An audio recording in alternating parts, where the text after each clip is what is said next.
சென்னையில் இருக்கிற சிபிஐ அதிகாரி வேற, டெல்லியில் இருக்கிற சிபிஐ அதிகாரி வேறையா? எல்லாம் ஒரே சிபிஐ தானே, போலீஸ் தானே. டெல்லிக்கு வரவழைச்சது அவரை பயம் காட்டுது. விஜய்ட்டு என்ன சொல்லப்பட்டதான், இதெல்லாம் விட்டுருங்க, சிபிஐ என்கொயரி எல்லாம் ஓரம் கட்டுவீங்க, கூட்டணிக்கு வர போறீங்களா இல்லையா? யார் பேசுறது? சிபிஐ.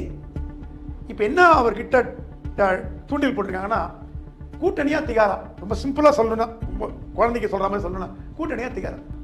அதிமுகவை மிரட்டி பணிய வைக்கிற மாதிரி விஷயம் மிரட்டி பணிய வைக்க பார்த்தீங்கன்னா, அப்போ இந்திய அரசியலில் ஒரு நேர்மை நாணயம் எங்கே இருக்கு? எல்லாம் இப்போ விஜயை டார்கெட் பண்ணுறதுக்கு முன்னாடி அவங்க ஜாதகத்தை கையில் எடுப்பாங்க. வருமான வரியெல்லாம் சரியா இருக்கா? சரியா இருக்கு, டிக்கு விட்டுரு. என்ஃபோர்ஸ்மெண்ட் ஏதாவது ப்ராப்ளம் பண்ணியிருக்கா? வெளிநாட்டில் முதலீடு பண்ணியிருக்காரா? இல்லை, விட்டுரு. ஸோ அந்த 2 பாயிண்ட் போச்சு. 3வது பாயிண்ட் என்ன தொக்கி நிற்குது? ஜனநாயகன் படம் release, censor board. So Vijay பாஜக பக்கம் வருவதற்கு சிபிஐ உதவுகிறதா என்றால் மிரட்டுகிறது. கொஞ்சம் கொஞ்சமாக வழி கொண்டு வரதுக்கான வழிகளை செய்யும்.